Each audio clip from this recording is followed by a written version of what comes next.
All right, we will edit this part out. You are going to be the host.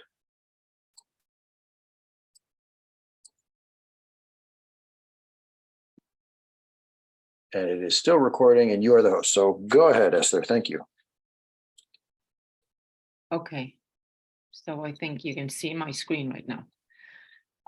Anyways, well, first of all, thanks for allowing me to present the winery to the Candid Wines team today. As you all know, my name is Esther Piñuaga, and I am the manager of my family winery, which is located in Toledo. Toledo is a small province in Spain, in the center of the country. One of the first things that I would like to talk about is where do we come from, and when was the winery established? So we set up the winery, actually my grandfather set up the winery in 1960. He inherited the property from his mother. And so initially at that time was when we actually set up the first winery that we had, because when my grandfather died, he passed away, the estate was divided, and finally that original winery, which was in the center of the city, in the town, was actually sold. So we ended up building a new winery in one of the old vineyards that my father actually inherited. So today the winery is actually located at the style of a French chateau, where the winery is actually in the center of the vineyard, which is much more convenient for everything that we have to do. And today the winery is run by actually myself and my father, with a little bit of help, although he's basically retired. So it's the third generation in the family taking care of the business. And as you may all know, we are also pioneers in organic farming. We started with organic farming many years ago. So if we will talk about this in detail a bit later, but I think it's important that you know how we actually farm the grapes, and that we were probably one of the first in the area to actually start with the organic farming. By the way, if you have any questions, please interrupt me as we go, because it's always nicer when there's a conversation. And so feel free to just ask. So in order for you to understand where we are, it's always nice to have a little map. So I came up with this map from Wines from Spain. And as you can see, this is the map of Spain and Portugal, which is that this area right here. So we are located basically in the center of Spain.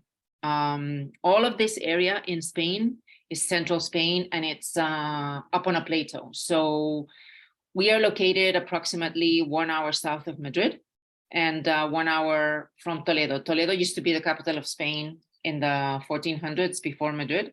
It's a really ancient city, but it's not an area that it's well known outside of Spain for winemaking, although it is in Spain, especially because it's very well known for the Tempranillos, and specifically for one kind of Tempranillo that we will also go into later, which is called Cencibel. It is the Tempranillo from Toledo. So in terms of elevation, we are located at 750 meters above sea level. The climate is continental, so it's very warm in the summer and very cold in the winter. We do get a lot, we don't get a lot of rain, so it's quite a dry area. And I specifically put that picture of the vines with the snow, because a lot of people don't think of Spain as a place where we get snow, but we do. So we try, we used to get snow at least once a year. Now with the climate change, it's not that often, but we do get it. It's cold where we are in the winter, so you can have an idea. Not as cold as in Chicago, obviously, but we do get in the -5, -6, -7 Celsius every winter for several weeks in a row. So that's pretty common. In terms of the size of the property, sorry, one question on temperature. With that elevation, what happens at night in the summer? Is it high enough that you're getting cool in the summer? Does it stay warm?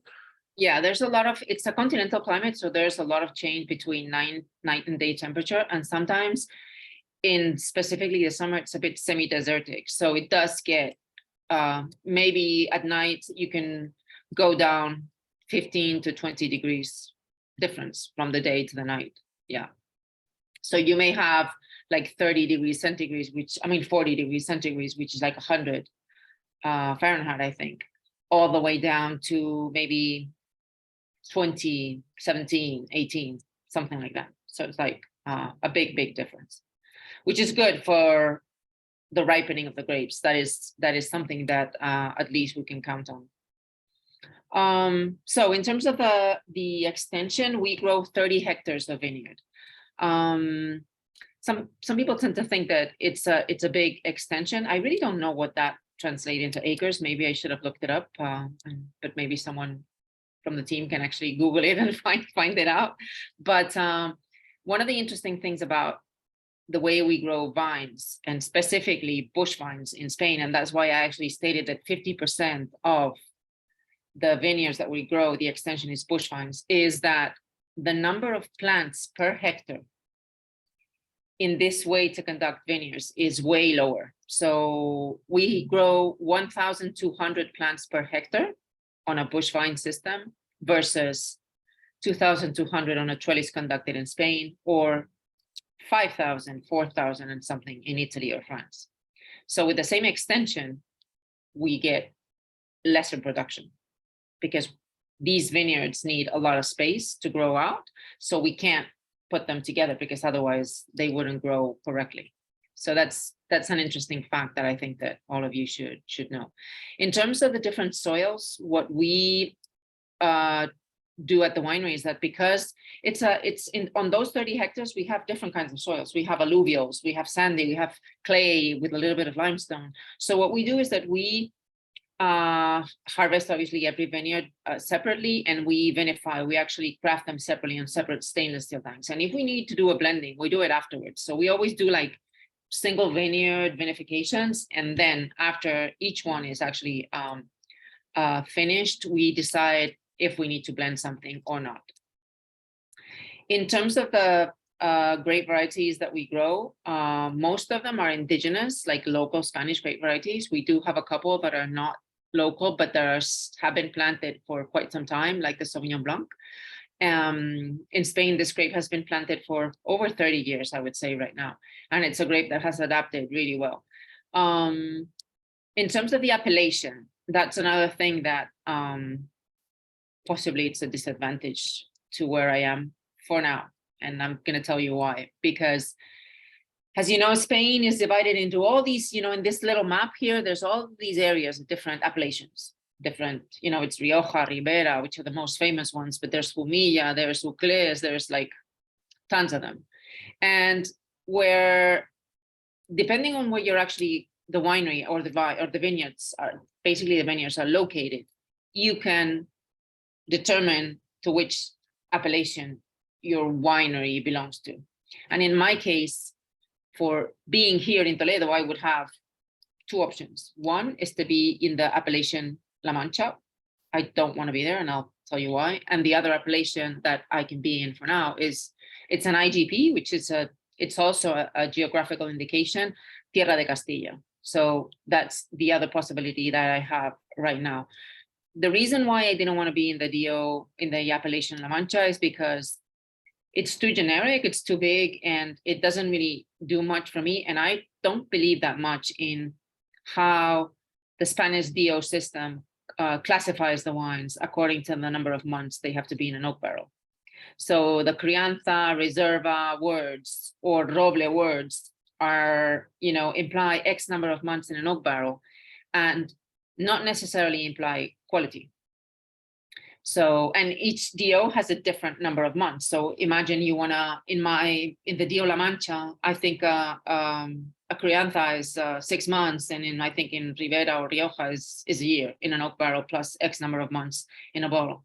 So it really doesn't mean that much to us. For us, it was more important to actually go the route of organic farming and really explain to people the way that we do things. And but it's true, I understand that when you have to sell the wines outside of Spain, it's something that people ask, oh, what is the appellation? My experience in the US is that it has not been a problem in general. I think that people understand what we do.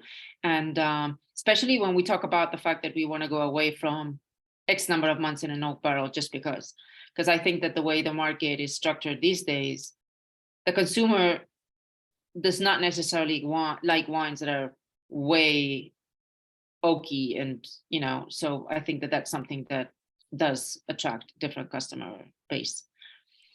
Esther, let me jump in on that because I really want to underline what that means for us and what that means for our perception of what you're doing. To me, the way that story comes across is that you are someone who has effectively broken the rules for a long time, where you have a lot of large-scale farming with people that are not really thinking about organics. And not only did you start thinking about organics, you've got involved with the Spanish Organic Wine Association as a leader and a real figurehead in that group.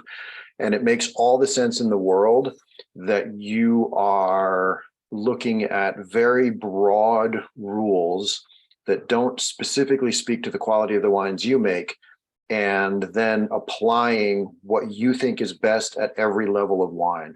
So when we present Natur versus 200 Tepas, you can have the argument to say when the vines make sense, or when the grapes that come off these old bush vines demand some support from oak to make a more interesting wine, that's the choice that Esther has made. When they can be rewarded without oak and you have this light extraction Grenache, Tempranillo, something really bright, that's the choice that Esther's made. And I think in each case, that for us is a very easy thing to convey, as long as we understand some of the parallels. So if somebody says, oh, I really like Crianza, you say, okay, well, let me steer you towards one of the wines, but really more importantly, let me tell you about the choices that Esther and her family have made.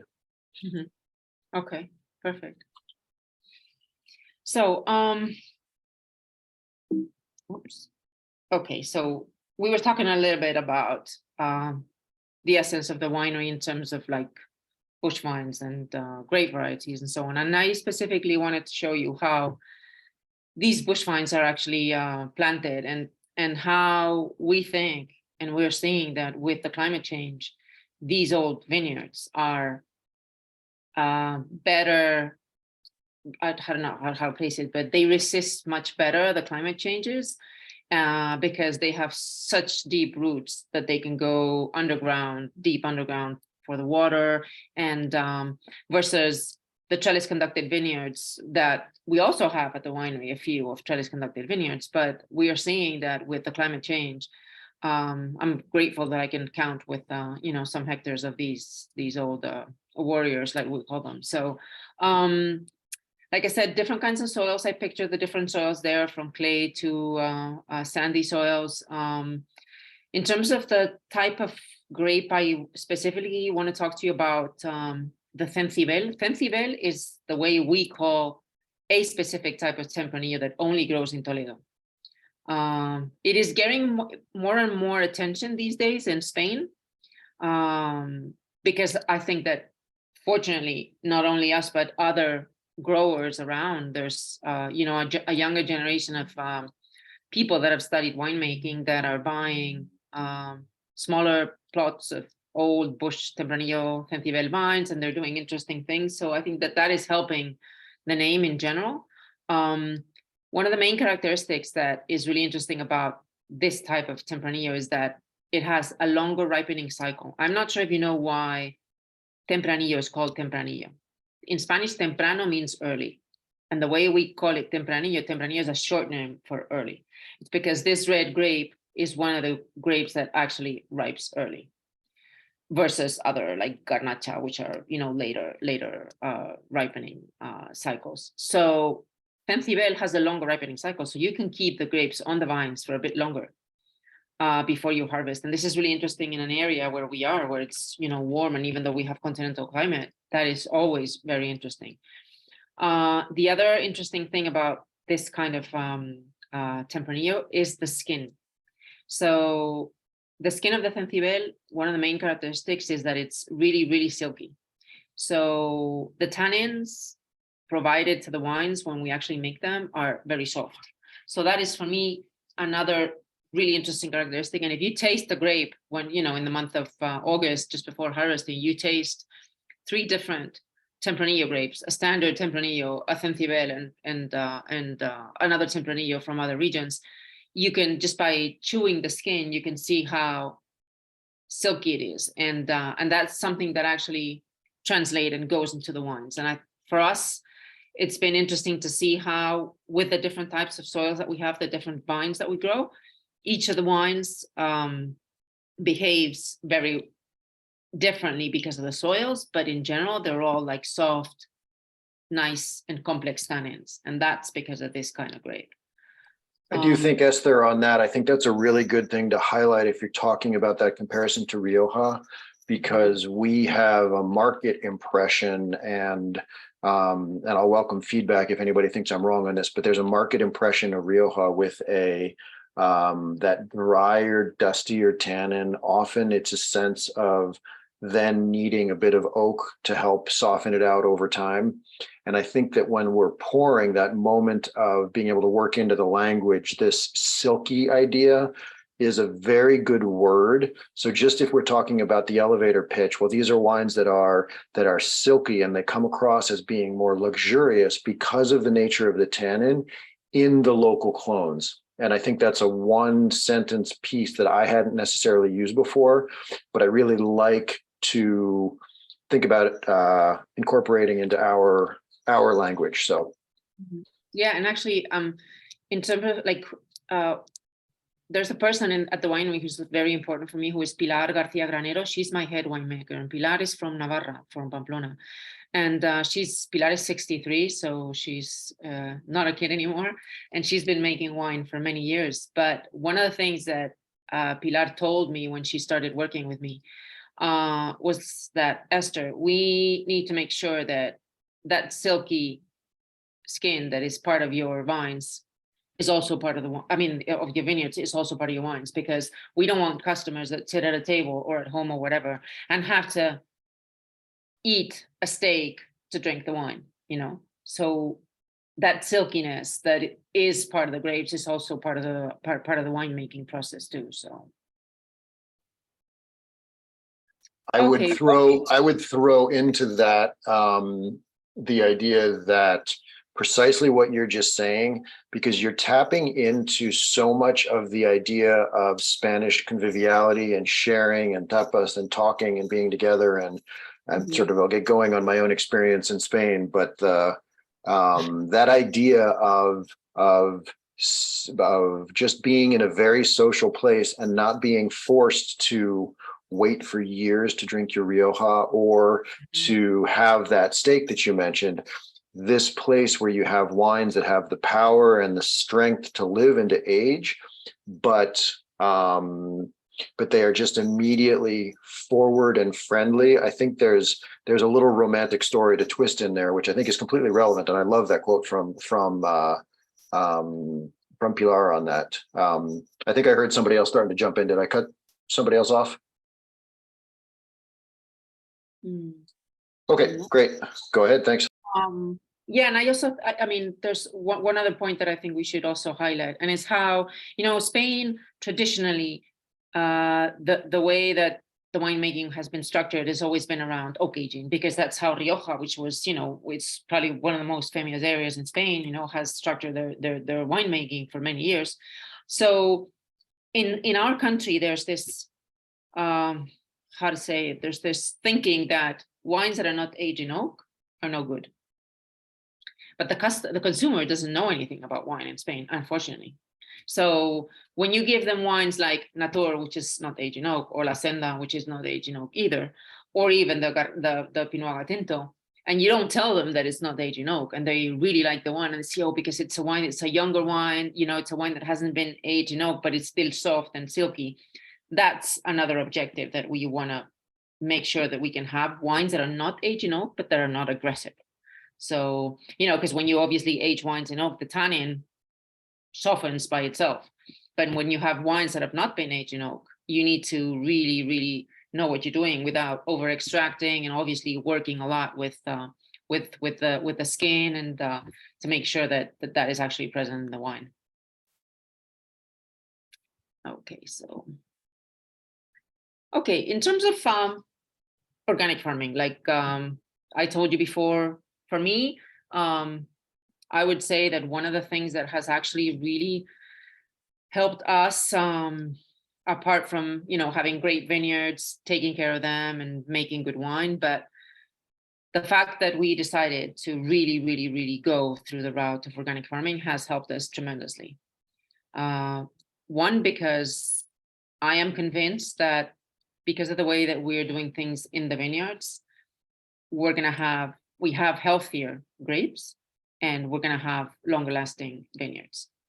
And this is important because one of the things that is actually going on in Spain these days, and not only in Spain, I would say in general in Europe, is that there's a lot of illness, like wood illness, in a lot of the trellis conducted vineyards. It's called yesca. I don't know how you call that in English, but it's a fungus. So, and one of the reasons why this is happening is because people don't know how to prune correctly.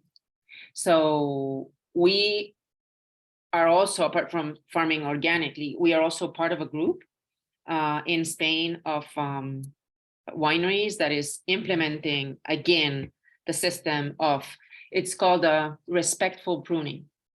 And I mean, if any of you are interested, I'll send you the link, because it's really interesting to see how a lot of the winemakers in Spain or the viticulturists are actually putting that back into place and trying to teach people how to do that. Because the idea is that if this is the plant, to respect the line of the savia. The savia is like the save of the plant, like the liquid that conducts the plant basically inside. So what happens is that when people prune incorrectly, you don't let that savia flow, and that is when you get illnesses, because it gets stuck, and then people make super aggressive cuts in pruning. So we've been part of that process. I mean that movement, of which we are really happy. And then at the same time, in terms of like organic farming, we not only do just organic farming without spraying and so on. We try to go a bit further. Like for instance, this week we are using the residue, I mean the pruning remainings, and there's a little machine that actually cuts them, and we put them in the center of the vineyard to get organic natural fertilizers. We try to obviously not use any artificial yeast when we ferment. One other interesting thing that we're actually seeing in organic farming is that because of the way that we treat the vineyards, there's more moisture in the soils, and the vineyards can actually take advantage of that in a drier climate. It was really interesting to us also to see during the pandemic how the biodiversity that we have at the vineyards. I'm not sure that everybody can say the same thing, because obviously we spent 4 months at the winery without being able to go anywhere, and we had a lot of time to walk around more than usual. And one of the things that we observed was that there's a lot of beneficial insects that are not present in other vineyards, and these beneficial insects are the ones that actually eat those insects that are not beneficial for the vineyards. And I'm not sure if you can see, there's this little fly. You see that green fly on the picture up there? This insect is called chrysopa, and these guys here, they deposit these eggs on the back side of the leaves, and they end up eating yellow spiders, which are in our area specifically, they're endemic. And the yellow spider is an insect that actually bites part of the leaves, and they end up drying the leaves. So these insects eat those other ones. What happens when people abuse with pesticides and herbicides and so on is that these die, the chrysopas die. So the only ones that remain are the other ones. So that's something interesting that we have seen, and that we do discuss with other wineries that are in organic farming, that the biodiversity is really a plus of farming organically for me.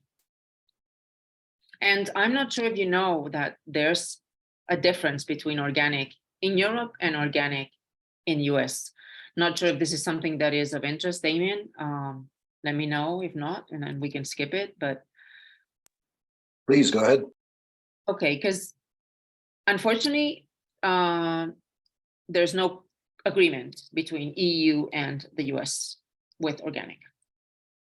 There was like a free trade agreement signed some years ago, but they left organic apart, because in Europe, anything that is considered organic cannot be genetically modified. So there can't be any GMOs. So for instance, if you buy artificial yeast for winemaking, it cannot come from genetically modified origins.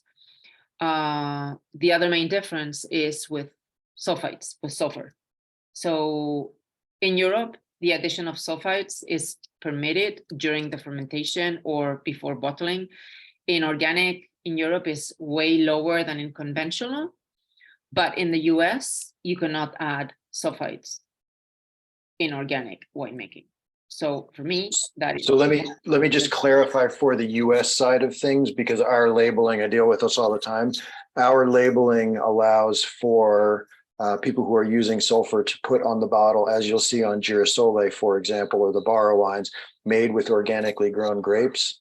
And then an organic wine in the US, by the USDA's definition, is a wine made without any added sulfites. And it is a remnant of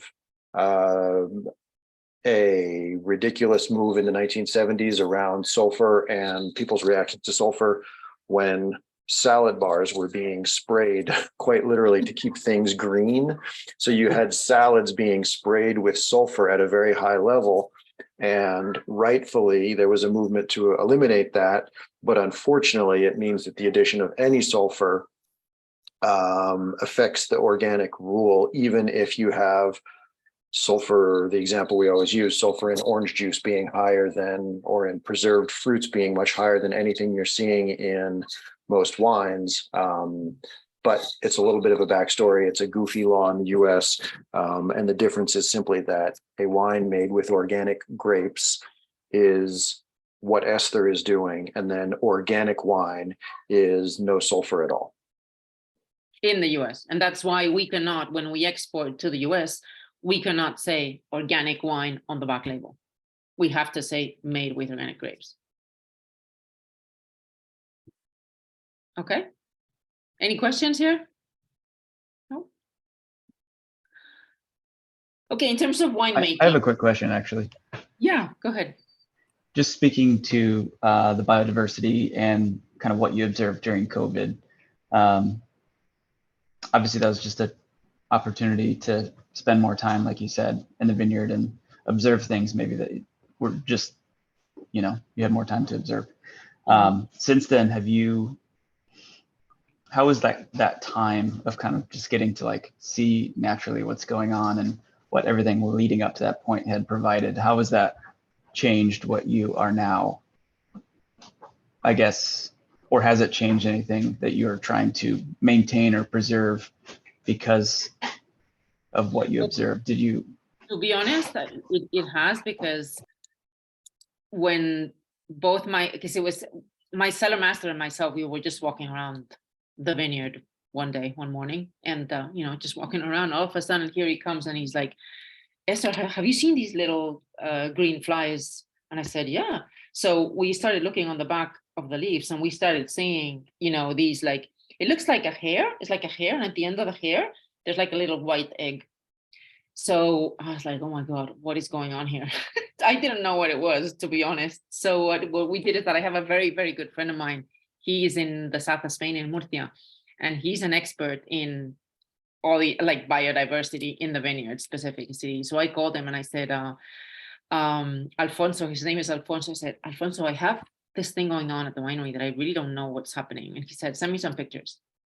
Because this guy has created this book, which is really interesting. It's like a book with all sorts of illnesses in the vineyards. And he has pictures of the different insects and how to treat them, and also how to combat them, but not with spraying, but with like natural, other predators like these guys.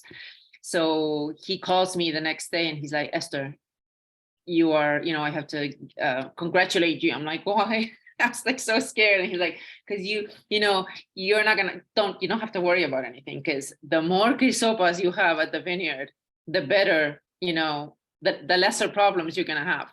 So he explained to me how, and I really didn't know, because there was this cultural thing in Spain that when you spray with powder sulfur, which is allowed in organic in Europe, that the powder sulfur kills the yellows or the red spider, but it's not true. It's the opposite. So the more you spray with powder sulfur, the more yellow and red spiders that you will have, because what happens is that if you have biodiversity, the powder sulfur will kill the grisopas, but it won't kill the other ones.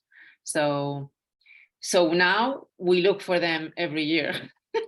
In the spring, we look around and we like to see them, Alex just put a picture in the chat. They're really cute also.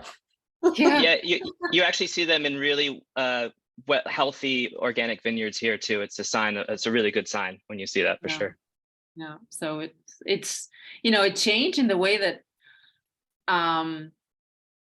it asserted us with what we had been doing, at least it's like, okay, you're doing things right and you're going the right way. So that was good. Yeah. Okay. So in terms of like winemaking, we obviously the bush vines have a disadvantage, and is that they're very labor intensive and everything is manual. So you cannot machine harvest, you cannot machine prune, you have to do everything by hand. So it's a very labor intensive way to conduct vineyards. But on the other hand, it's true that we are grateful to have them. But in any case, we harvest everything by hand. And to go around the climate conditions that we may have at the end of August, which is when we start, what we do is that we harvest at night. So we start really early in the morning, approximately around 3-4 a.m. For two reasons. One is that we want to make sure that the grapes come in at a correct and adequate temperature. Instead of 40 degrees centigrade, they can come in at 20 or even 16.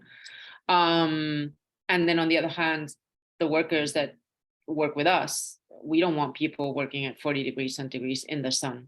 So it's a way, and then initially when we started harvesting this way a long time ago, people were like, oh, I don't want to harvest at night. But now when they see that, you are done by 11 a.m. in the morning, and then, you can just go take a siesta or whatever, and then you have all the afternoon for free.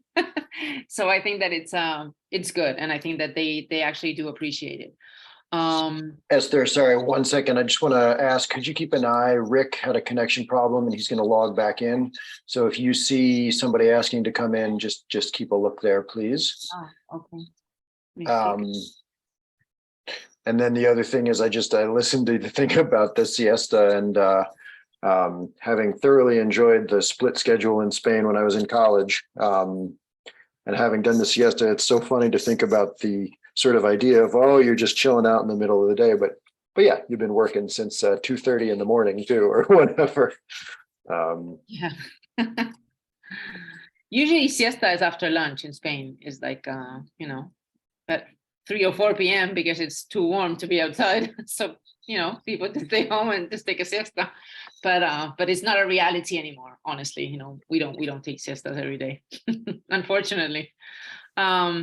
Anyways, again, going back to the way we make wine, no additives, all indigenous yeast, lower sulfur levels. Even if organic, you can have, you're allowed like less sulfur.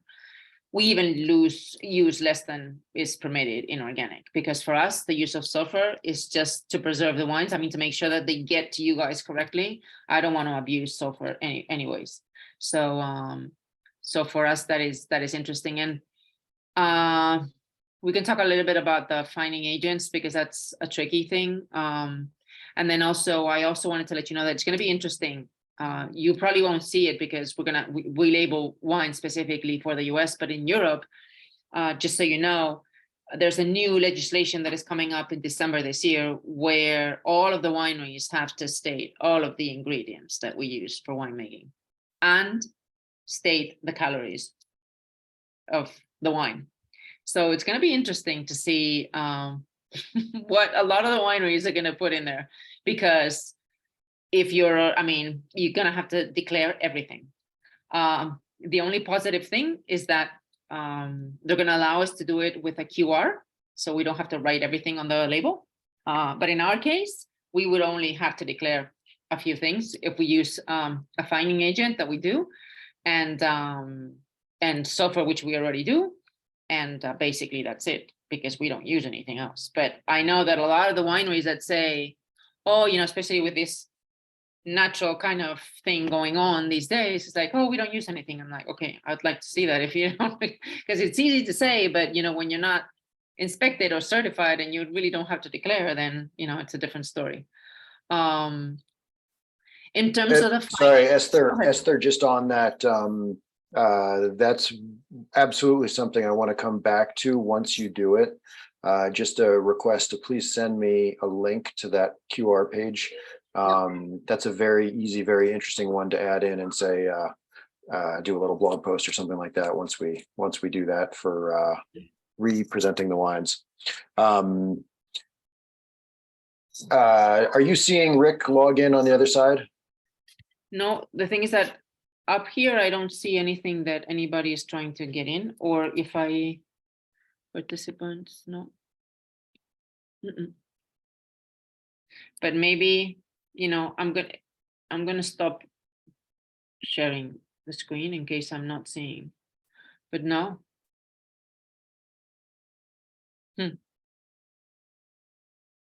Oops, I can't hear you now.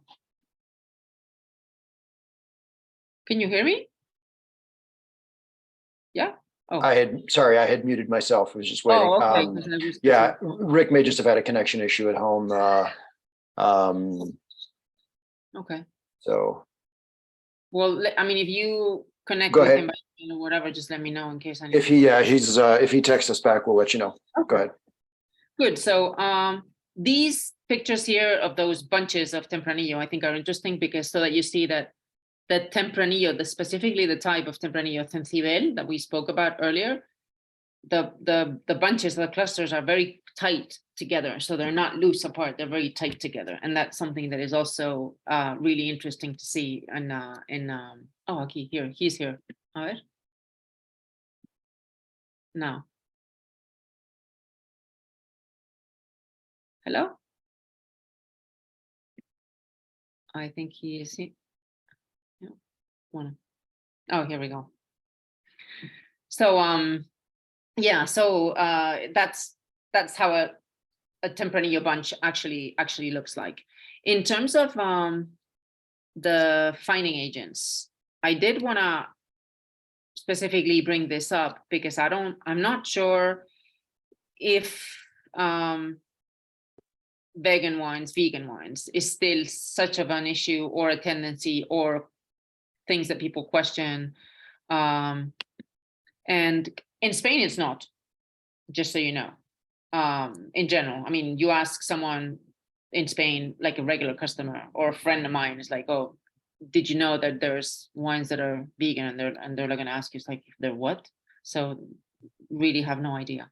The reason I'm questioning is because there's certain wines that we don't use fining agents, like 200 cepas or Colección, because we age them in oak barrels and they fine on their own. But wines like the younger wines that we don't age, or even sometimes Natur or La Senda, depending on the vintage, because the skin color of our grapes is so powerful. If we don't use fining agents in the wine, we're going to get a lot of like precipitation or residues of color, or specifically color. So there would be nothing wrong with it, but it's true that I think that the consumer does not accept these days still that you may have a wine that has some color on the bottom or whatever. And then we have also tried, I've tried with a couple of fine aging products that do not come from animal origin, that come from potato or pea protein. But what we're seeing, I mean, we've done some tests at the winery, is that they don't respect the aroma and the style of the vineyards and of the wines that we actually make right now. So if I have to use a fine aging, for now, we are still using some that come from animal origin until we find something that is, you know, good enough that we can say, okay, it works as we want it to work. So, but I did want to ask you about that, because I don't know if it's something that you get more and more people questioning you guys on the street, or.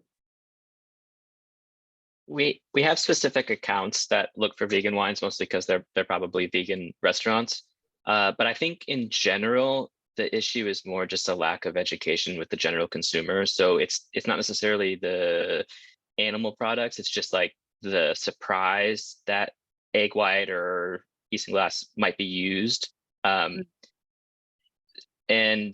yeah, I think it's just a general lack of understanding of what they're being used for and why, more than it is Okay. Yeah, I agree. I had the same experience at a store, and it's the same.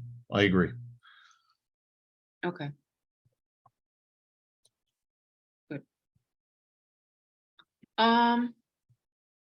Going back just a few things on the sustainability of the industry, because for us, like I said, organic is not only, okay, a commercial thing, or, you know, yes, no pesticides, no herbicides. For us, it's a bit more.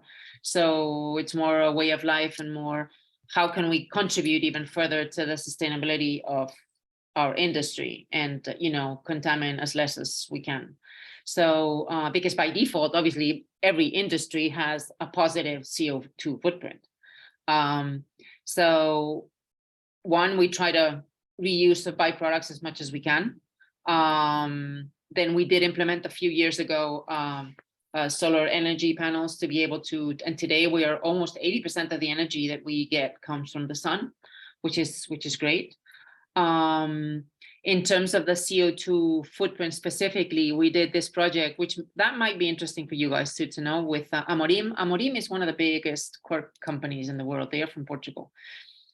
Portugal is the first, and Spain is the second biggest producer of cork in the world. Cork comes from alcornoques, which is a kind of an oak tree that would not exist if there was no cork industry. And these trees take forever to grow. And the first saca, which is how they actually call it, the first cork that they can remove from the tree usually takes 30 to 40 years. So it's incredible to see how these trees are there, and they are CO2 eaters, basically. So if we did not use cork for different purposes in the industry, what would be the purpose of these trees, you know, apart from eating CO2? So we did this project with Amorim, by which they, along with Pricewaterhouse, they are calculating the negative CO2 contribution that each winery is obtaining by using cork in their bottling, instead of, you know, obviously plastic, which we don't, or screw caps. So I have been requested many times, Esther, can you make wine in screw cap? And my response is, I could, but I don't want to. Because for me, if I can contribute to the use of cork, I'm sustaining a cork industry, I'm sustaining the trees, and I'm sustaining a kind of job, which is removing the cork from these trees, that is super specialized, and that would not exist if we didn't have this industry. So apart from the fact that I think that corks, you know, work better than screw caps, but that is just my opinion. So, but I think it's an interesting thing, you know, to know. So what we're doing, what we're starting to do with the entry-level wine, especially, is put on the cork that negative CO2 footprint that we are obtaining by using cork instead of, you know, something else. That's one thing. And then in terms of the packaging, we are trying to use, I mean, for quite some time already, lightweight bottles, especially these days where, unfortunately, I mean, if you want a special bottle these days, you cannot have it because the bottling industry, I mean, the bottling companies and the glass companies in Europe, I don't know, with the war in Ukraine or whatever, and a lot of, lack of raw materials and so on. Right now, you have to go with what they give you. And but apart from that, if you go to a lighter weight bottle, it's always easier than if you want anything more special. So I think that if we can also contribute in using lighter weight bottles and making our shipments more effective and less contaminating, well, the better. So these are the little things, that we try to do to contribute a bit more to the sustainability of our industry. Okay. So now we're going to talk about the wines a little bit. Esther, excuse me, just a question, because I've heard comments about the weight of the bottle, and there's a perception that, oh wow, that it's a wonderful wine, or it tends to reflect the quality of the wine, or some people read into that. What is the reason for not using lighter bottles from your perspective? I think it's an image question. It's image. I mean, obviously, a heavier bottle and a more, important bottle makes the wine look more expensive. Right. That's a perception. It's a perception. Yeah. It's like, for instance, I mean, and this doesn't happen in the US, but it does happen in China, for instance. We don't sell to China, but I've been at wine shows where Chinese people come and they're not very familiar with wine tasting at all. And sometimes they don't even, I remember going to a wine show in China some years ago where the theoretical importer, they wouldn't even taste the wines. They would just take the bottle and they would stick their finger on the bottom of the bottle. And if it had if they could stick the whole finger, it was more expensive and much better than a flat bottle, So no, I mean, it's just that, but I think that's going to change. It's going to change in Europe for two reasons. One, because there's no availability of more expensive bottles. Two, those bottles, if there is availability, they're even more expensive than they used to be. Because and three, the glass companies right now, the way they're working, because they're also monopoly in general. So they are telling all the wineries that, if last year you bought, an example, 20,000 bottles of type A bottle, this year they're only going to give you the same amount. They're not going to give you more because they don't have any more. So it's like, what if I want to grow? Well, if you want to grow, you have to go with whatever we have, and whatever they have sometimes is taller, shorter, whatever. It's like whatever there is. So I think that the industry is trying to standardize in general the bottles more and more. So Esther, just to jump in and just to address that idea, if you're talking to somebody it's almost exclusively going to be a public tasting. If you had a somm that ever did that, you know that you're dealing with a really low amount of education here. My sort of quickly dismissive comment, if somebody comes in and is talking about the weight of the bottle and, oh, it doesn't seem like much, if you get that vibe from somebody, my very quick response would just be to say, yeah, and in the early 90s, your cell phone weighed 7 pounds. Things advance, technologies change. Why on earth do you need something bigger? It's about what's inside the phone today. It's about what's inside the bottle, and then just move on. Just don't waste your time with it. Make them realize that what they're saying is, say it respectfully, but make them realize that what they're saying is stupid. Right? Just have them go, oh, okay, that was dumb. All right, next, tell me about the wine, and move on. Well, it's, something similar is going on with the bag-in-boxes, and we can talk about this a little bit more later, but in Spain, nobody buys bag-in-boxes. Nobody. Because people tend to think that it's, a poor quality wine, or it used to be like that with screw caps. People would not buy screw caps for the same reason. So, but I think that one of the positive things about the lack of raw materials and whatever the shortage of stuff that we all have everywhere these days, is that I think we're going to see how a lot of these products or lighter bottles are going to be out there in the market, and people are not going to be so concerned about it. So I think that's also something I guess that we can take out positively from what's going on. So if you really think about it, we it's funny, we are working with a chain of organic supermarkets in France, which they are very, very strict with organic. And they go further in terms of not only having organic certification, but they ask you for a certification of your boxes. Like, for instance, they don't want you to make boxes with paper that is not recycled paper.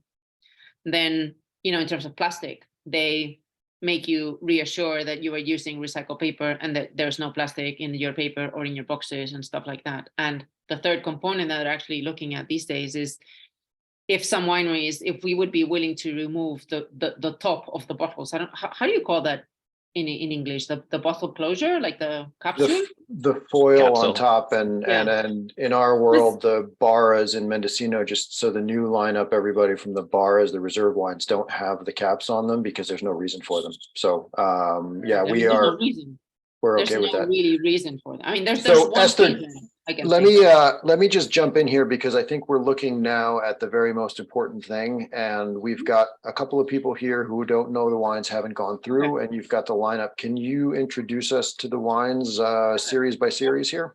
Yeah. Okay. So we're going to start with the wines on the right side, with the 3 wines that have the colorful labels, which are, I call them the unoaked art series, because one, they're unoaked, and art series is because they have this picture of an art piece that was done by a friend of mine when we were living in Germany. So these 3 wines represent our, they're entry-level wines, the door openers for many customers that are not familiar with the winery, not familiar with the region, but that they are very accessible in terms of price point. So, and also in the case, specifically the case of the Sauvignon Blanc, it's a very well-known grape variety. So it's something that people can go to because they know what it is.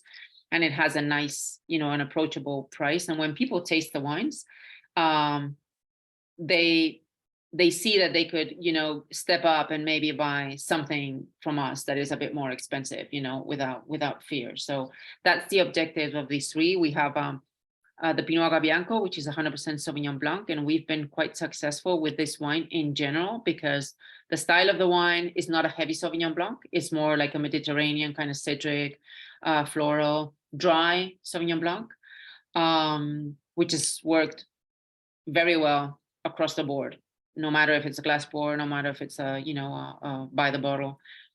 The red wine is also working quite well these days because it's Sorry, Esther, let me come back just on the white, because I've never described, it's a very small thing, but I've never presented it and described it as a Mediterranean Sauvignon Blanc, and I kind of like that spin. What do you specifically, what are you trying to get to? What do you mean by that?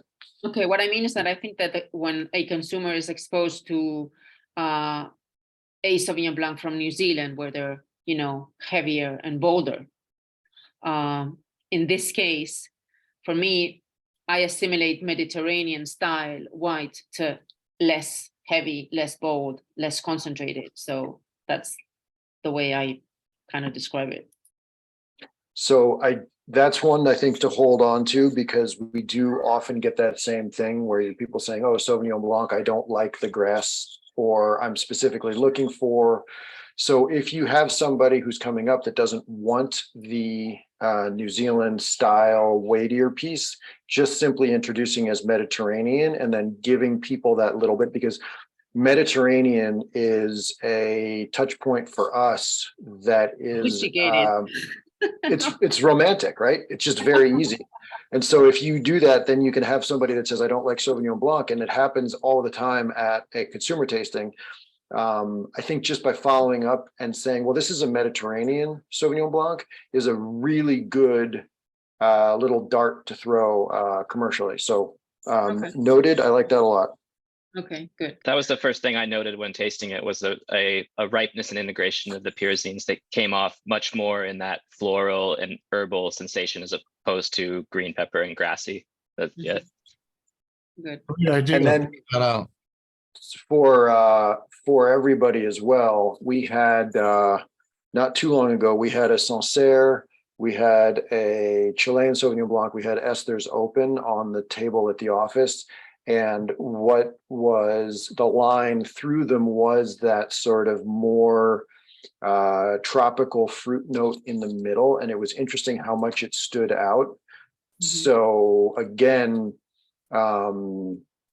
you can almost say this is a more Mediterranean European style of Sauv Blanc, where again, these are just sort of words that make the wine feel a little bit more approachable and a little bit distinct from the New Zealand version, where you're not going to turn anybody off by saying Mediterranean, and you might bring somebody into the fold. So, okay, good.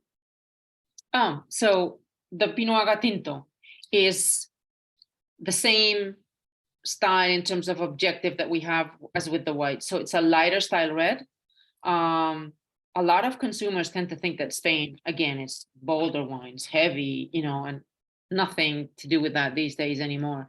And what we wanted with this wine is to have specifically that, a lighter style red that you can chill, that you can drink at any time, and that can still hold, even if you have it for a couple of years or 3 years, you know, and the wine has not been aged in oak at all.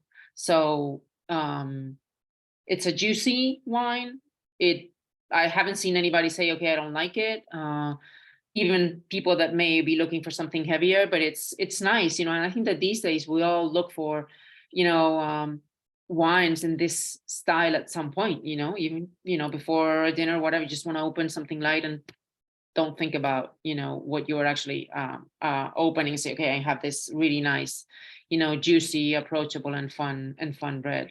So that's the objective with that one, and is a blend of Garnacha and Tempranillo. It's 50-50. And then the rosé, which is a different story here, because this rosé is made of 2 grapes. It's made of Tempranillo and Garnacha. And when we first made rosé, which is when Pilar, my head winemaker that I talked to you about earlier, came on board, she was like very well known in Spain for making amazing rosés. And we both had to make a decision in terms of the color, what to do with the color. Forget about the winemaking, what to do with the color, because we're talking some years ago where the tendency, even though it's still there, but I think it's less present, was, okay, Provence style rosés, full stop. The rest are no good. So we made this decision again, saying, okay, no, we are not going to make a Provence style rosé. One, because we would have to, you know, start doing things to the wine that we don't want to do, because we make this wine with 2 Spanish grapes that have a lot of color in the skin. So in order to remove the color, we would have to do stuff. Or if we didn't want any color, we would have to do a direct press, which we didn't want to do because we wanted more complexity in the wine. So it was an important decision, and but I think it has helped us, because I mean, it's not a massively sold rosé everywhere, because it's not that. We don't make a lot of this wine. But I think that it's interesting to see how consumers are more open to tasting different styles of rosés than before. And also when they see this wine and they taste it, what they realize is that the color has nothing to do with the sweetness of the wine. That's another thing that I've had to encounter, specifically in the US, where people tend to think that the color of the rosé determines how sweet it is, and it's not. So we make this wine with, like I said, Tempranillo and Garnacha, and it's made with a bleeding method, a saignée method. So what we do is that we harvest Tempranillo end of August, beginning of September, and we allow the wine to sit in contact with the skin for 6 hours. So in those 6 hours, we are capable of macerating the must a little bit, obtaining interesting things that will be part of the wine later on, not only color, but tannins and, you know, and aromas but the Garnacha is harvested 2 weeks later. So we have to leave that must, after we separate it from the skin, after those 6 hours, we have to leave it at 7 degrees centigrade so that it doesn't ferment, waiting for the Garnacha to be ready. Once the Garnacha is ready, we do the same thing. We allow the Garnacha to sit for 6 hours with the skin, and then we separate. And we have the 2 musts. And then here comes Pilar, because it's basically Pilar that does that blend. And she's like, okay, this year we're going to do 60-40, 50-50, because depending on the vintage, the Garnacha Tempranillo have different alcohol levels, different acidity levels, different intensity of colors. So depending on the climate conditions that we've had that year, we play a little bit with the blend, and we blend both musts together. And of the 5,000 liters that I make, we ferment 1,000 liters approximately in neutral used oak barrels. Why do we do that? We work also with the lees a little bit with batonnage on those oak barrels. We do that because we want the wine to have a bit more complexity in the mouth and not just be, a drinkable rosé, blah, blah, blah. So it's a rosé that you can have as an aperitif, but it's also a rosé you can have for lunch. And that's what we want to transmit with this kind of wine, try to explain to people that rosés are not only for, aperitif or whatever, but they can be complex wines that you can also enjoy, and they can last longer. So there's no problem with that, and dry. So there's no residual sugar in our rosé. Not sure if you have any questions there. I don't think that maybe that was very calculated and careful, but I don't know if you hear the way it hits my ears, but the simple idea that this is a rosé you can have for lunch is one of those phrases that's all of a sudden evocative of Saturday afternoon. It's evocative of summer lunches outside in Spain. That's my dog in the back. And I just think that's really powerful. I mean, I've seen the market in the US change with the rosé perception. I get a feeling that even though the Provence style are still the ones that are sold the most, probably, but I think that there's a desire, because the market has evolved and people have learned and are more, knowledgeable. A lot of the somms and are willing to have these styles of rosés in a restaurant that they would be some years ago.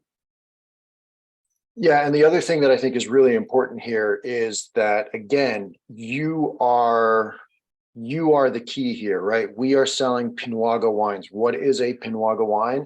And in this case with the rosé, that underlining of the fact that if you made this the way the market expects, or the way that somebody else had a vision of their wines, you would not be making a Piñuaga wine. You would not be highlighting the Spanish nature of the grapes you're using, the real core of what you've grown.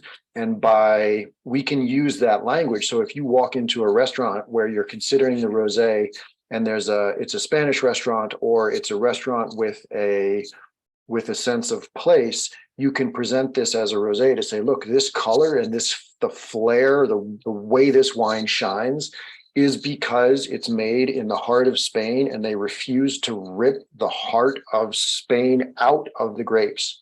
Pilar wanted to make this as a version of what these vineyards offer, and what you would be served at lunch on a Saturday afternoon in this spot. And I think that's a lot better than just, oh, look, it's a pretty color, which it is, and people will be attracted to. But the fact that there's sort of a foundational set of choices underneath this makes it a lot easier to present and convince with. I mean, the way I see it, there's so much wine out there in the market that I think that, why do we want to make all the wines the same? Why do we want to standardize everything? I think that the personality and the, typicity of what we make in every country is what really enriches the way we make wine. If you want to have the same style all over the place, then it's just an industry, and it's just, making wine like a machine. So for me, it was an important decision to make, but I don't regret it, because it has helped us, transmit that way that we want to do things at the winery. So okay, so the next line of wines, those two in the middle, which are the Piñuaga Natura and La Senda. So we step up the ladder in terms of concentration and complexity, and the objective with these two reds is basically to continue with the line of the wines that have not been aged in oak, or if they have, it's very little. in terms of that, the fact that we may have a tank with 5,000 liters and I may just add 1 or 2 oak barrels to the blend if we do it. But wines that are much more complex than the entry-level Pinot Noir Tinto, people that are looking for, you know, a bit more concentrated, medium-bodied wines that have been aged for at least 1 to 2 winters in the tanks before we actually bottle them. So they're wines that are very settled, very subtle, but that they do, again, reflect very much the way that our vineyards are, you know, where they come from, the soils and so on. So La Senda, here, it's funny because we did have to make another important decision with this wine too, in terms of the labeling. This wine is a blend of Tempranillo. I mean, it's a blend of Garnacha, Merlot, Tempranillo, and a little bit of Garnacha. The first time we made, I mean, we labeled this wine, I used to have the grape composition on the label. But unfortunately, because of the movie Sideways or whatever in the US, I saw that people were like complaining about the Merlot, and I was like, oh my God, you know, what's wrong with this? So I finally decided to remove the grape variety from the label, which is a tricky thing, but I don't know, I may put it on at some point because it's true that in Europe people don't care. On the other hand, they do value the grape, so I don't know. It's a decision that I had to make, and I don't know. It's there. In that case, possibly it wasn't as personal as it should have been, but so it's a blend of those 3 grapes. It's an oak, but it's a wine that works amazingly well by the glass everywhere. Same thing with the Natur. The objective with Natur is 100% Tempranillo. This vineyard is not a pure Cencibel because it's half of the vineyard is Cencibel and half is not, but it's also a very interesting Tempranillo that is, because the soils of this vineyard are 100% sandy soils, so it's a very fruity vineyard.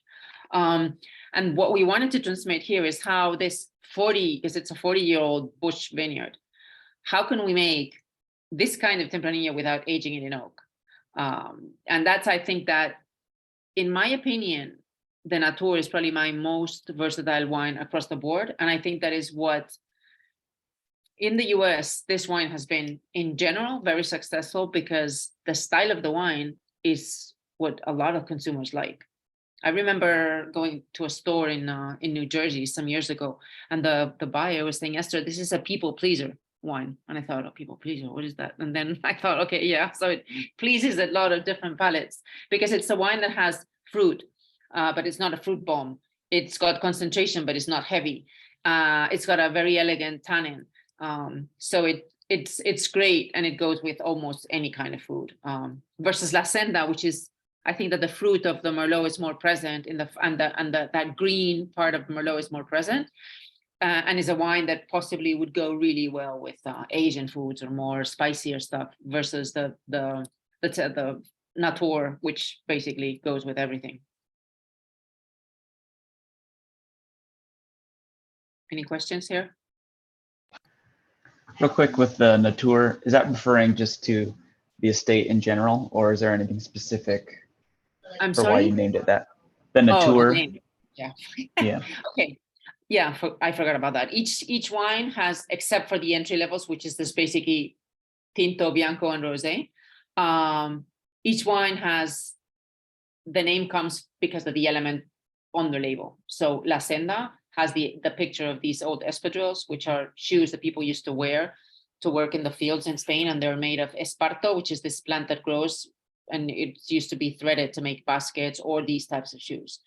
And it actually means a road path in Spanish, and it's the name of the vineyard where the Merlot is planted. And in the case of Natur, the reason I gave this wine this name back then was that the picture of the label is part of my nature.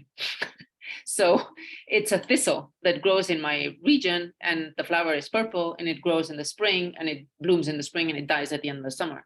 So I named it Natur because it represents the nature where we grow the vineyards. Today, a lot of people ask me about, oh, is this a natural wine? Like, Jesus Christ, I never thought that by giving that name, I was going to get so many questions about that some years later. So That's the reason, basically. There's no other more complex reason than that. Okay, and then we go to the single vineyards. So we have 3 single vineyards, so which you guys have probably tasted 2, because the one in the middle with the one with a bird is not released yet in the US. So the first one, the one with the pitchfork, is called Piñuaga Colección. The reason why this one is called Colección is because it's the first wine of the collection of labels that we made.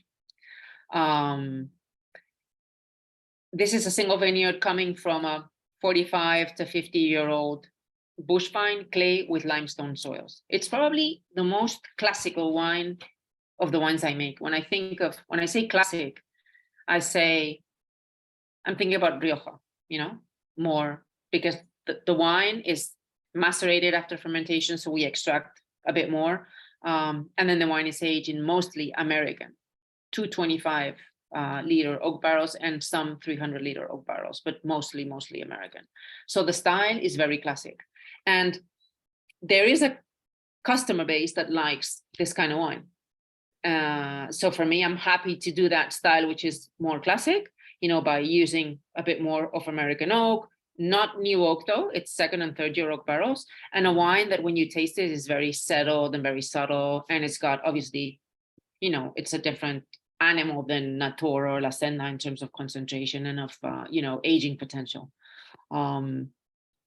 Because of the clay with limestone soils, I think that there's part of that minerality of the limestone that is also present in the wine, which I really like. And it's 100% Cencibel, so you will see that when you taste it. One of the characteristics of the Cencibel, of the aroma, is that sometimes it tends to smell like that riper fruit that you can assimilate to figs.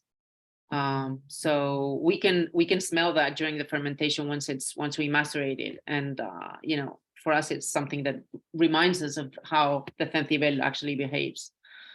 The wine is aged for approximately 9 months in oak barrels.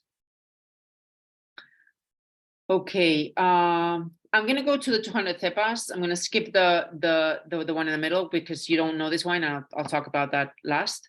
But the 200 cepas is the other single vineyard that I make with the Cencibel, with the pure Cencibel, and it comes from 100% clay soils. The reason why we call this wine 200 cepas is because the word cepa in Spanish is vine. It's one vine. So the reason why we call it 200 cepas is because we make this wine with a small plot that surrounds the winery, where our oldest 200 cepas are located and are planted. We don't make this wine every vintage. We make it only on the vintages that we consider perfect in terms of climate, ripening, and so on. So we skip years sometimes. Like, for instance, we made, I'm not sure which vintage you have of cepas, but we made 15, we made 16, we skipped 17, we made 18 and 19, but we skipped 20. So, every now and then we don't just make this wine, and we only make 5,000 liters of it because we don't have enough grapes. The yields, which is something that we didn't talk about, the yields of the Cencibel vineyards in general are very low in terms of like maximum 2,000 kilos per hectare, which is basically 2 kilos per plant. So it's very low yields. The 200 cepas is aged only in French oak, and with an important percentage of new 300 liter French oak barrels. The reason why we use bigger oak barrels is because the bigger the oak barrel is, the less contact the wine has with the oak.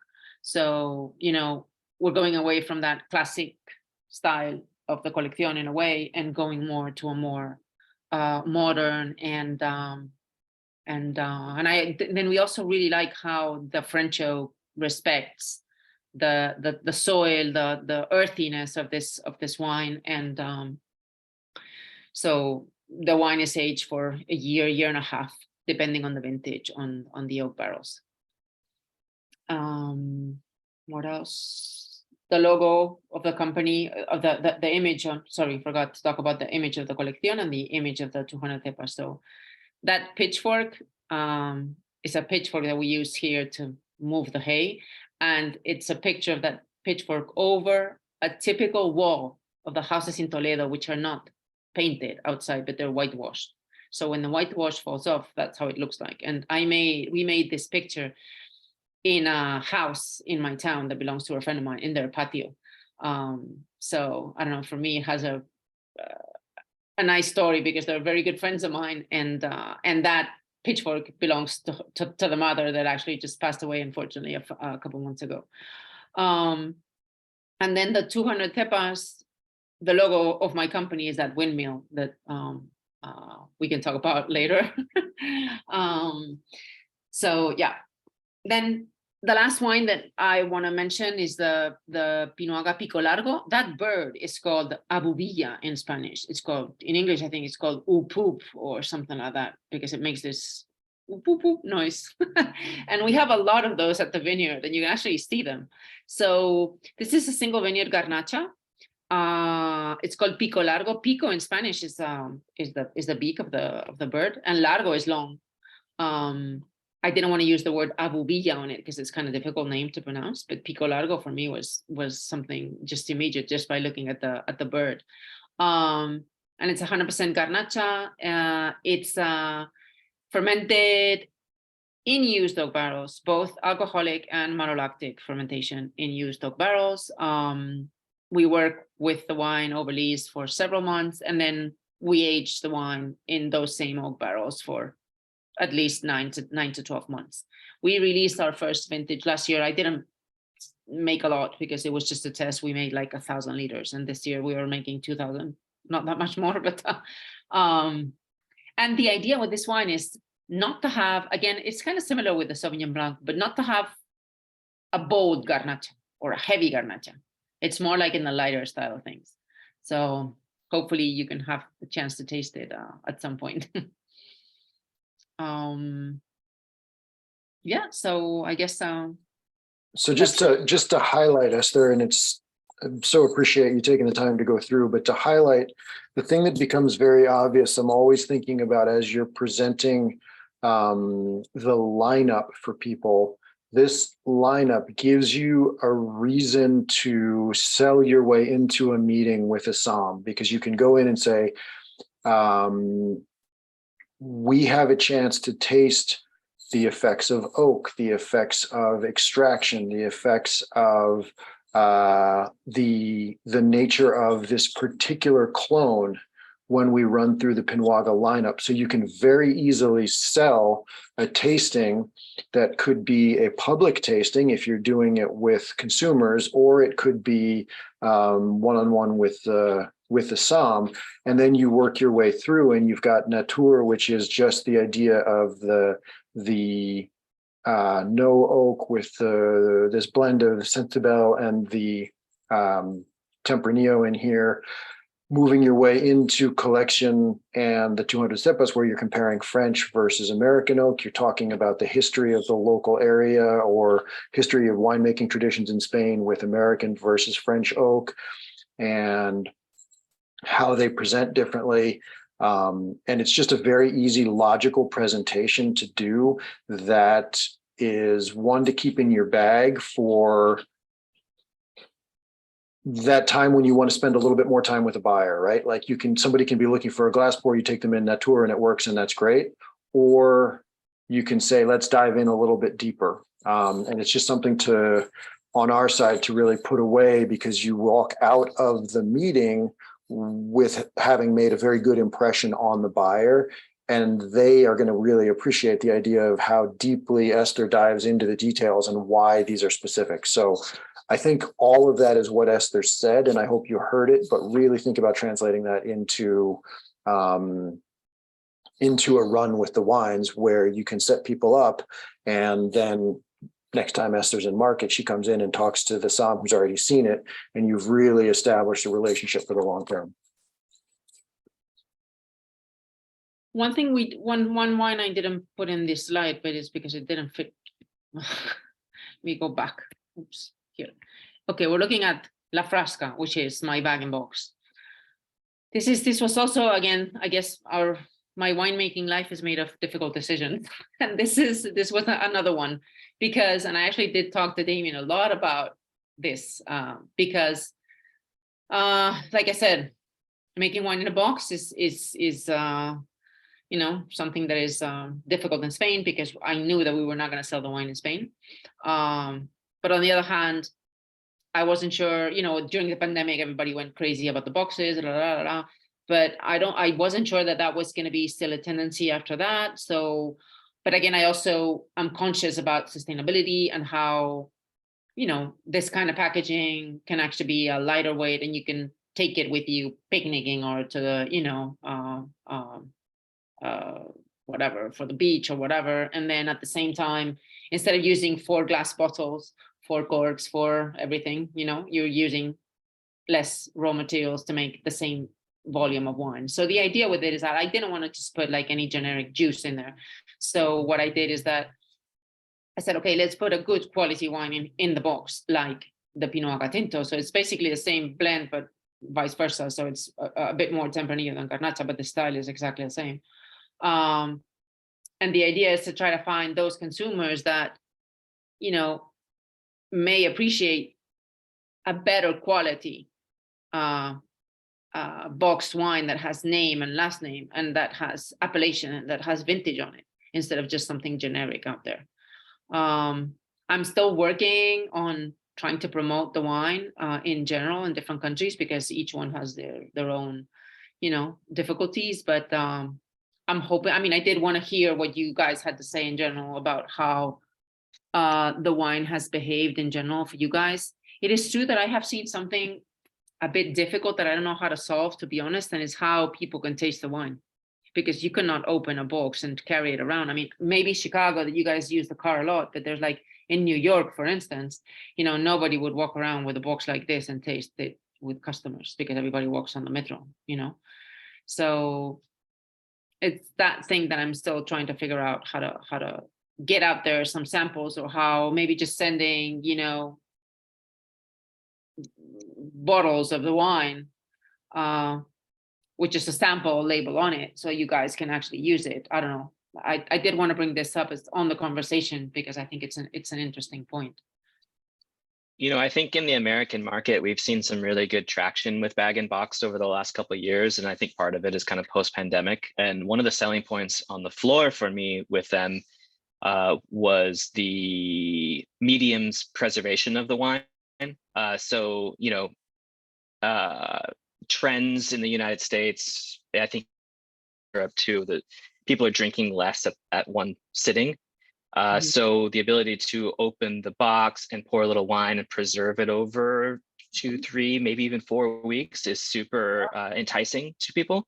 And we have seen other high quality wines like La Frasca on the market in box. So it's starting to be something that the consumer is not surprised to see, which I think is a huge boon for it. And so the sustainability, the ability to preserve a quantity of wine over a period and enjoy it longer, I think are really good selling points. And you're right on the showing it in Chicago. It's fairly easy comparatively, but there's ways around that. You can know it's preserved so well. You could pour off little amounts to accounts if you needed to. Okay, good. Okay, well, this is a little summary of my team. Just for one thing on the Frasca, just a little bit for Jeff's information, just because of being new. This is we have a very small handful of clients, and the real main one is a bar that is a bar in a nice place around here. Good little spot, and they just pour it by the glass. They, to me, they're the sort of the exception that proves the rule. It's a using the example of that spot of just saying most of what we buy goes into this thing. If you're a bar somewhere, put this on your back bar. Here's your glass. It's easy. It's good. And when anybody asks a question, the team can talk about it. But it's such an efficiency for the bar. that it's something that we could, I think, probably find 10 more spots in Chicago to do the same thing. And if we did that, we'd be buying 3 pallets at a time from you as opposed to what we are buying. So just to sort of bookmark and think about as we take it around. Again, if you think about that romanticism that you've mentioned earlier about, you know, Spain, Mediterranean, and so on, one thing that does at least take me to some years back and has that romanticism, has something to do with what we name, why we named this wine La Frasca. And it's because I remember going with my grandfather, it's my mom's father, that to the bodegas in Madrid. In Madrid, a bodega used to be a bar where you could actually you would go there with a big jar, you know, to refill with wine, like generic wine, you know, and then people would take those jars or whatever home, and they would pour at home, or you would go to a bar and you would ask for a frasca of wine, and that frasca would come from those bulk wine tanks that they would just pour a glass bottle, you know, an empty glass frasca that they would reuse.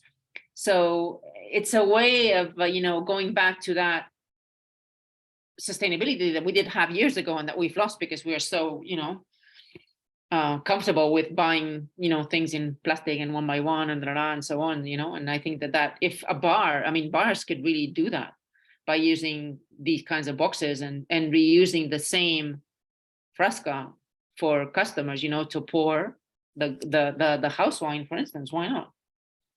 So reminds me of The Sun Also Rises. Hemingway talked about drinking in the bodegas in Spain in a very similar way. But possibly he drank too much, I think. I think you're right. Anyway, so this is part of what our team, you know, you can read that whenever you have a chance. My father, myself, and then Pilar, my head winemaker, Alejandro, he's the cellar master, and Julio, he's the guy that helps us with the vineyard and the project that I mentioned to you earlier. I'll send those links to you about that project and the other about the labeling, because I think it's something interesting if you guys actually want to read it at some point.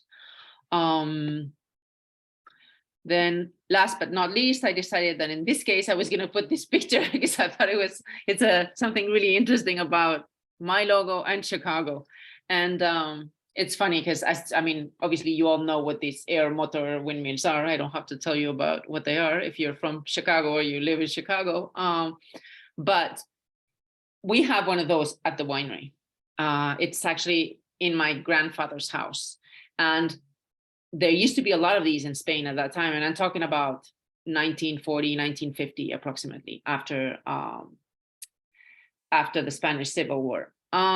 They were used to pump water from underground cement cisterns that they were designed by the Arabs in Spain. When the Arabs invaded Spain for 7 centuries, they came up and they designed this system to collect water from the rain. So every house has rain gutters in the old part of Spain. So those rain gutters end up conducting the water from the rain to these underground huge cement cisterns. And these windmills were used to pump water from those underground cement cisterns.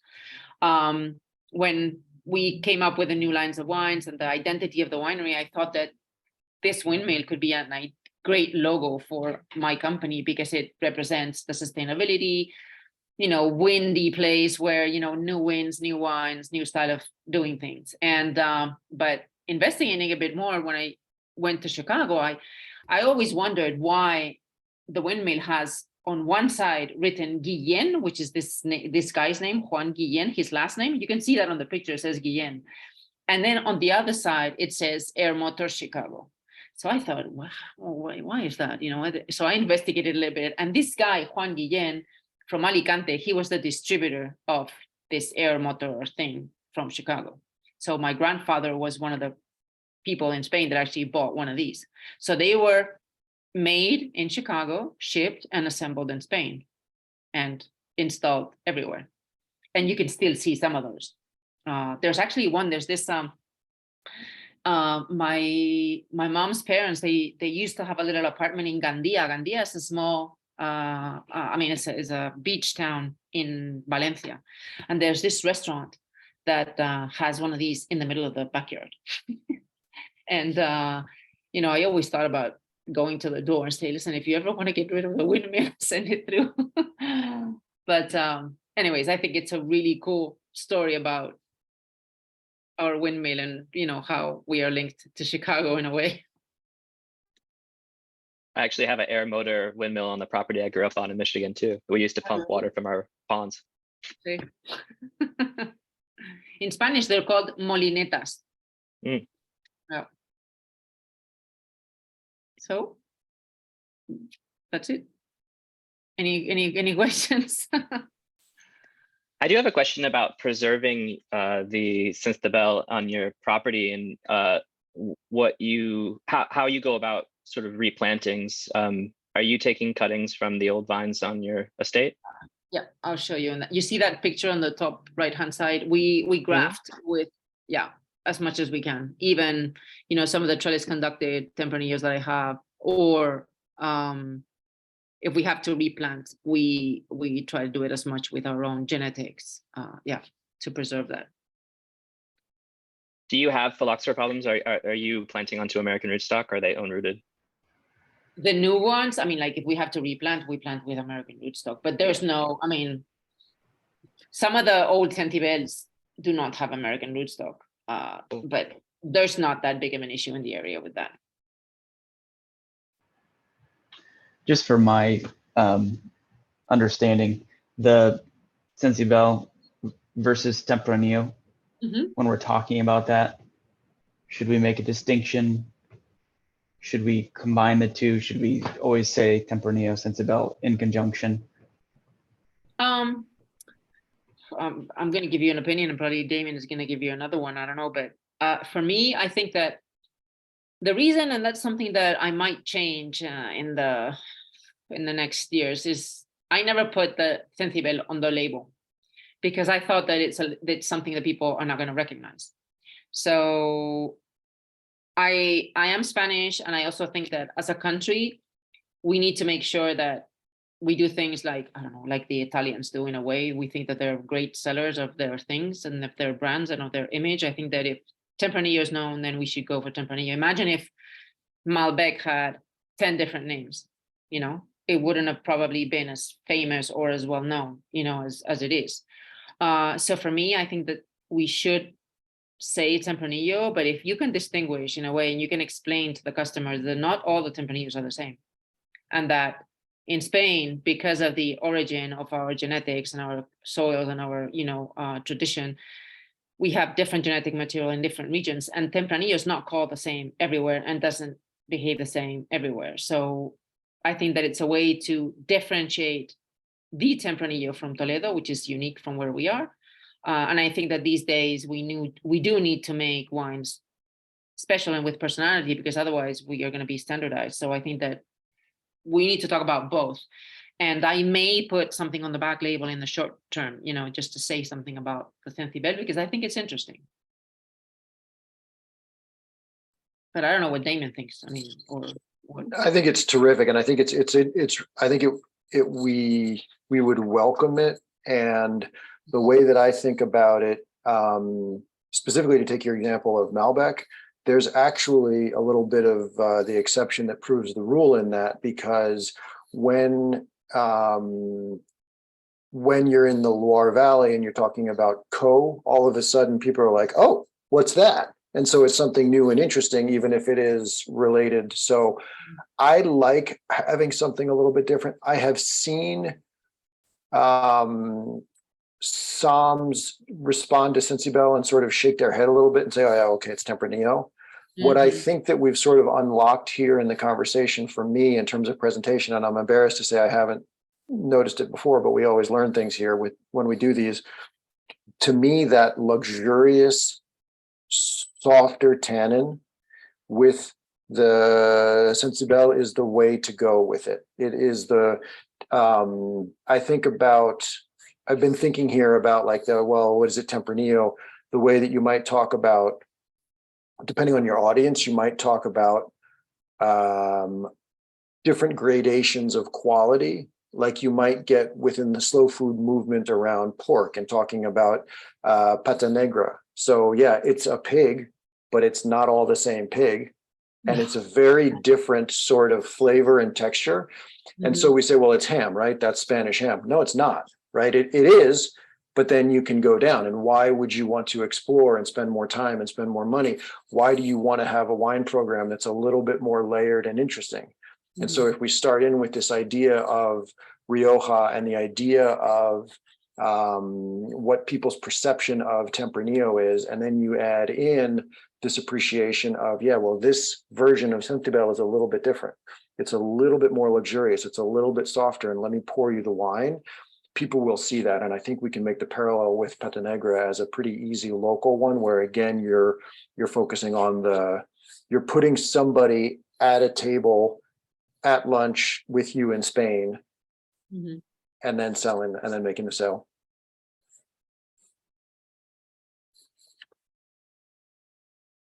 I think it's an excellent point about differentiation. Yes. I'm kind of reminded of a conversation I had with 10 Lemon too, about how we talk about the uniqueness of a vineyard. And he said the conversation when it's a younger vineyard is very much sort of dominated and by the genetic material. But as the vineyard ages, it starts to become more about the terroir and the environment. And here you have uniqueness on both sides. So I think it might be important and beneficial to kind of highlight both. I mean, these are some of the lowest vine density vineyards around, a very, very unique site. And that goes hand in hand with the uniqueness of the genetic material to create a really specific, unique expression. Yeah, and I think, sort of building some of the arguments or some of the things in my head, you can take people to Spain as you're tasting, right? You can talk about, so when Esther was a little girl with her grandfather, they'd go to these spots in Madrid where they called them bodegas, but it's these bars, and you fill these things up and you're getting the wine that's from this area, right? The family is an hour from Madrid. So you used to have this piece. And now when you go to Spain, you're going to be having that good Spanish, the jamón, and you're sitting in a bar, and it's just a lovely trip, and it's all good. And then you go to a local farm and you have the Pata Negra, which is this step above. And so you realize that there's good, and then there's this hyper specific thing. And here, let's go talk about Cencibel as Tempranillo. And you can just go down a little bit deeper. And if I can get you into that conversation, then I have you in your head somewhere in Spain, diving in, really excited. And I think just really going in the right direction with all of this stuff for the sales process.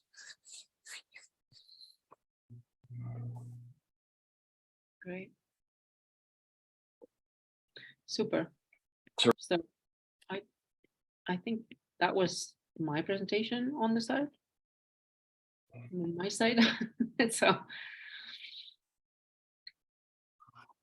Yeah, I really appreciate it. It was really great. The wines that they showed, and there's the uniqueness and how special they were was apparent just from tasting them, and getting the full story and a picture of where they come from is always helpful for that. yeah. Esther, thank you. This was a very special opportunity for us to hear from you the details you've addressed and why. And personally, I'm sold on these wines. Okay, good. Thanks. Well, I mean, if you guys have any questions or anything that comes up, you can always email me, and I'll try to respond and help out. I think that in general, the wines have behaved very well in Chicago in general. It's true that the pandemic didn't do good for anybody in the city, I think, because of the restaurants that were closing and so on. But I think that we've had a good feedback from, in general, all customers, so I'm hoping that we can grow business that now that we have a super team in Candid Wines. Absolutely. And new folks and new opportunities. Terrific. Thank you so much, Esther. I think if you would hit the record button to stop on your side. See the